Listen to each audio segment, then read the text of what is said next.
Don't ever let somebody tell you you can't do something. Not even me.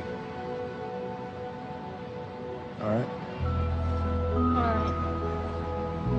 You got a dream, you got to protect it. People can't do something themselves. They want to tell you you can't do it.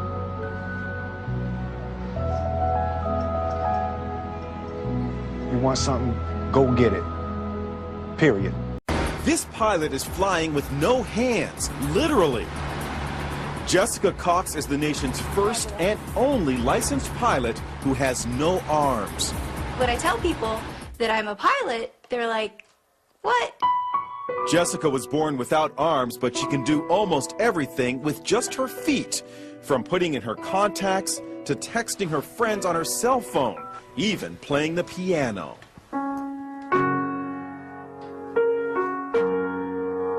Jessica has a black belt in Taekwondo.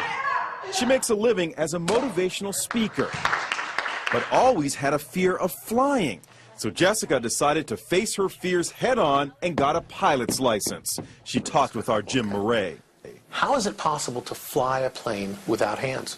You know, it's even hard for me to believe when I'm talking about them. You just do it. Jessica invited us up for a spin high above the Arizona desert. Her lucky flying shirt reads, "Look, Ma, no hands." She showed us how she controls her plane. And I would have my right foot right here on the yoke, and my left foot here on the throttle. And I'm using my big toe to push on the push-to-talk switch. So you feel perfectly safe? I do, yes. Is there any issue of safety at all? You know, there's not. After, an hour, just like driving with her in a car, after an hour or so, you don't even really realize she has no arms. Our cameras were mounted inside the small plane to see Jessica in action. Watch as she takes off. Jessica uses her left foot to control the throttle. Then her right foot pulls out the wheel as she lifts off. It looks scary, but she does it like a pro. And watch, after she makes a picture-perfect landing, she stretches her leg and opens the cockpit windows. How was the flight? That was fun. If you take a look at this 40-year run on the dollar is designed economically to lose money every single year. So why would you save something that loses money every year? And what this means for somebody on retirement plans is that after you retire, the value of your dollar goes down and your cost of living keeps going up. To my rich dad, that was bad advice and made no sense. Again, it was different value. The important diagram my rich dad showed me when I was a little boy was a diagram known as a cash flow quadrant. And the quadrant is made up of the 4 different people who make up the world of business. So my rich dad said, in the world of business, there's E's. And E's stand for employees. An employee, he says, you can always tell who they are by their core values. And what the employee, whether the president or the janitor of the company, will always say the same words. The words are, I'm looking for a safe, secure job with benefits. That's what makes them an employee, because their core values are security. The other one of the 4 is the S, or the small business owner or the self-employed. And again, their core values will cause them to use the same words, which are, if you want it done right, do it by yourself. S means they're also solo. They're generally one-person act, or they operate by themselves. On the right side of the quadrant are the B's. And what Rich Dad said the B stood for was big business, or like Bill Gates. Forbes defines big business as 500 employees or more. And their words are different. They say, I'm looking for a good system, a good network, and the smartest people I know to help run my business. So they're unlike the S. They don't want to run the company by themselves. They want smart people to run their companies for them.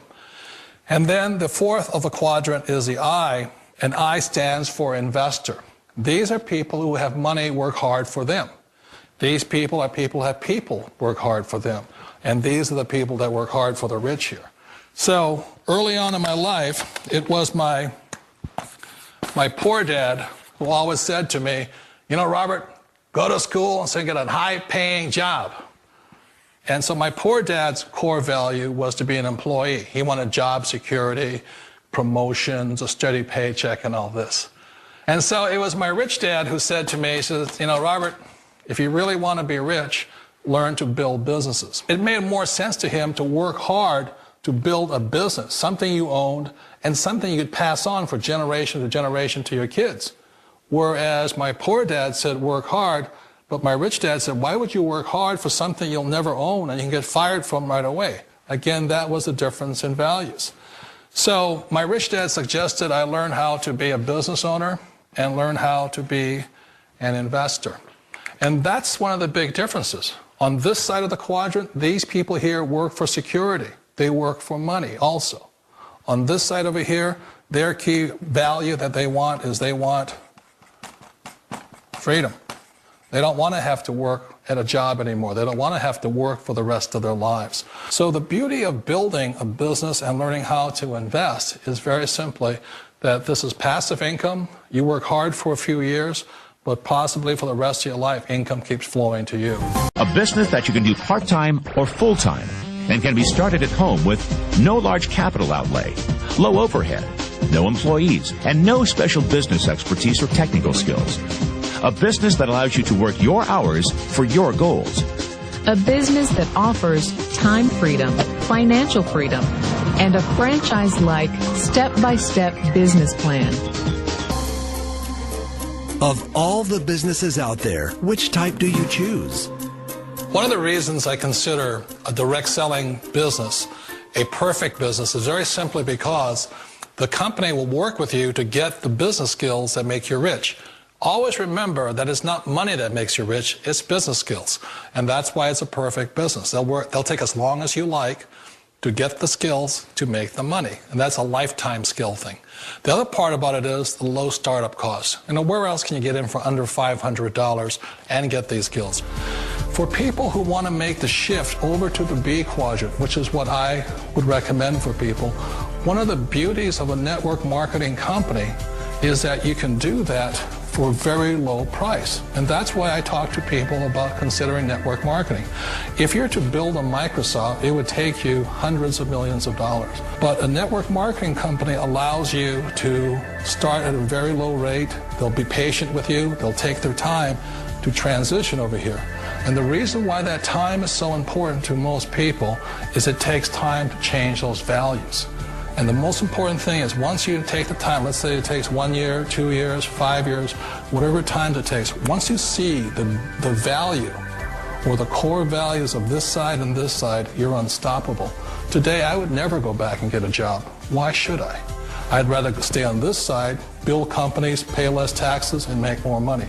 But the key is a person needs to change the values from my poor dad to the values of my rich dad. And that's one of the beauties of network marketing companies. They allow you the time, and at very low cost, they'll work with you to make that transition over there. The number one asset a person can build is build a business. That is the smartest thing you can do. Years ago, I decided not to follow the corporate ladder simply because, again, it was values. You know, my poor dad always said, go to school and get a high-paying job with the government or a big corporation. But my rich dad said, why would you work so hard at something you'll never own? You can't sell your job. You can't pass it on to your kids. So to me, it never made any sense. It made more sense to build my own business and hire other people. The other reason is that you really don't have much control if you're in the corporate ladder world. For example, you can get fired at any time.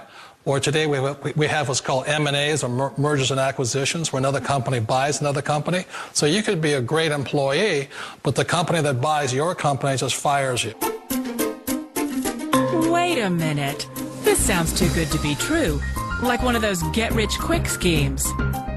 It's not a get-rich-quick formula. You don't just do it overnight. It takes time. I still remember the first time I made that transition was back in 1978 when I fully quit my job and I had to depend upon my company that I was building to support me. So I understand the fear. The beauty, the most important thing to remember is this. There's two kinds of people in the world. There are the types that will say, you'll never make it. And I had a lot of people, a lot of friends and family saying that. You're stupid, don't do it. And the second type were the people that said, go for it, you can do it. Don't worry about it, we'll cover you. So the most important thing is support of friends and family. One of the beauties of a direct selling company is that they provide that personal support to you for as long as it takes you to make the journey from the left side to my rich dad side. One of the challenges of being self-employed is that you're your own boss. You're the solo act. Like in the S quadrant, you're the individual. You do it on your own. Whereas in the B quadrant, you're a team player. You have to depend upon your team and count on your team. So the problem with being an S is that, let's say you're in a traffic accident, there goes your income. And let's say you get older and you haven't set enough money aside to retire on, that means you'll probably have to work for the rest of your life because you don't have anybody else to fall back on, not a team to count on. So one of the problems with the S, although most people say it's the most satisfying of all work, it is a solo act, and you're totally on your own. Personally, I'd rather be a member of a team if they can count on me and I can count on them. We all know the world has changed, but sometimes the hardest thing to change is ourselves. And being an old guy, I sort of know the older I get, I sometimes get more set in my ways. And I think that's one of the things that a direct selling business offers people, why it's the perfect business. They allow you to take your time to make the mental, emotional, and physical changes required to move from the left side to the rich dad side. I think that's a big thing. It's a very gracious, it's a very elegant way, it's a patient way of supporting you in making the changes of your life. So please remember, change always creates upset, but sometimes we all know we have to make those changes. And if you know it's time for you to make that change, then the perfect business may be a direct selling business for you.